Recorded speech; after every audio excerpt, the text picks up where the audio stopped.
Hey guys, what's up? Eskimo here. So today I want to show you a level that I made a little while ago that I think is pretty clever. As the title says, it's just 8 bosses that aren't Bowser. It's really only 7 because of that whole if you die after you've gotten all the coins, you start over with none of them thing, even if it's a looping checkpoint. So I really only made 7 actual bosses and 1 final boss as kind of a joke.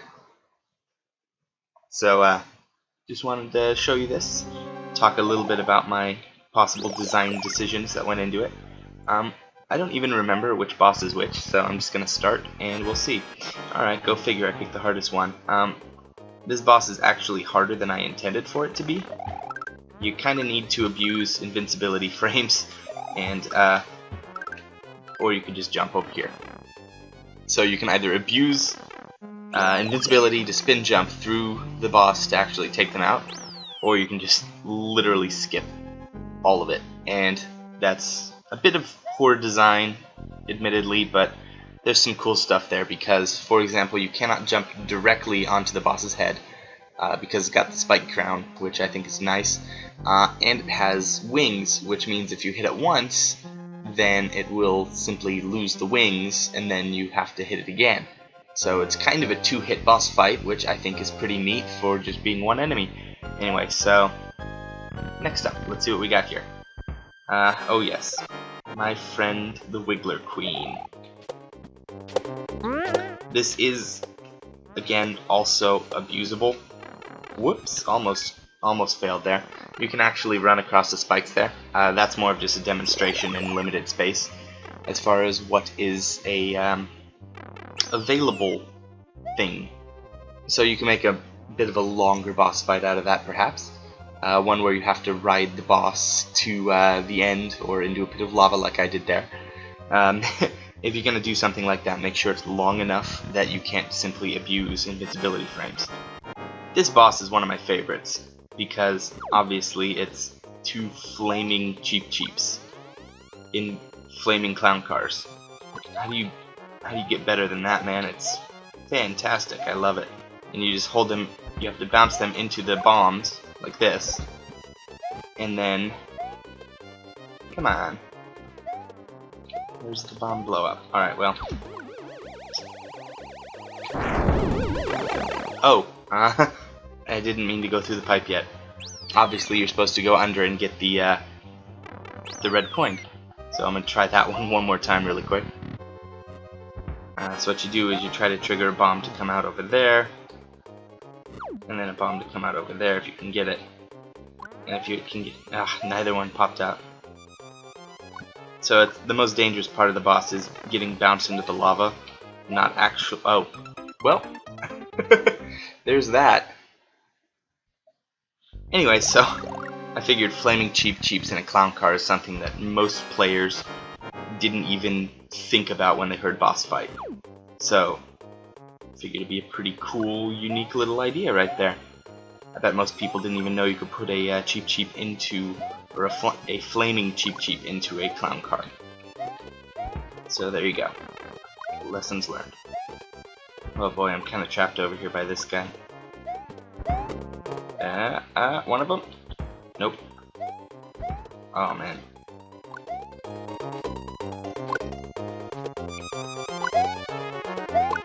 There we go, someone's coming. I did another version of this where I stole this. There we go. I stole this boss fight from a level that I made called Twin Fish Tower, which requires you, or which just has bombs walking around on the ceiling. It's a little bit easier, but I'm more of a fan of this design, so I went with that for this demonstration level. Alright, on to the pipes. So this is quite a simple little boss fight right here. More of a demonstration than anything. This would really be a World 1 boss fight than anything else. So I made 8 boss fights because most games would have 8 worlds, and then the final boss fight would be Bowser, which seems like a pretty good idea to me. There we go. So kind of like that idea. It could be implemented a little bit better, but this you can do that. You do something where it's on tracks or something, and you're bouncing on top of it without killing it and stuff. I did something like that in my Zelda Stiletto of Time 2.0, where you ride along the boss, and that's pretty good. And I enjoy that level, so kind of a fun idea. This one is an idea for a boss that I got from Steve Gaming. Kind of stole this idea. Not gonna lie, I think it's pretty good. What I added though, these blocks on the ceiling, so that if you stand up on the top too much, the boss will aim up like this, hit the blocks, and certain things come out. Generally, they're not beneficial. Like a winged boo is quite dangerous, or just a boo in general. So anyway, the idea is you have to outlast them by dodging like this, while the skewers slowly release them, and as soon as the skewer goes off, they're actually held in place because there's a Monty Mole underneath them, and when the Monty Mole falls, they immediately teleport away. So that's how that boss fight works. It's pretty good. Other things that can get added are like fire bars. I don't know what else actually, but fire bars can get added. Oh yes, this one's fun. Here's another enemy that I bet most people didn't know could be put into a clown car. Winged boos. How about that, huh? Trying to go through this without getting hit and stuff. But yeah, this is kind of a bit of a demonstration as far as how you can make a level around a boss fight where winged boos in a clown car follow you. You'll notice right here they get actually very close to your head. Taking a little careful here. I usually rush because you get don't bounce too far. Alright, when you beat it, you just jump into the clown car, and all the boos fly away. It's like they're possessing the clown car, which I think is quite a funny little concept, and could make for an excellent boss fight if that's something you're looking for. Alright, and then last but not least, number 7, which is my friend the Thwomp. And this one is a little bit difficult to get to work properly. 100% cheesable though, which is a bit of a bummer. Because you can actually, well, you have a mushroom or a power-up of any sort, you can make it so that you can just drop down into the pit below, grab the power block, and throw it at them. But the idea, of course, is that you get them to bounce on it. So if you have a level where you can be pretty sure that the boss is, or that you're going to be small when facing the boss, then that's great.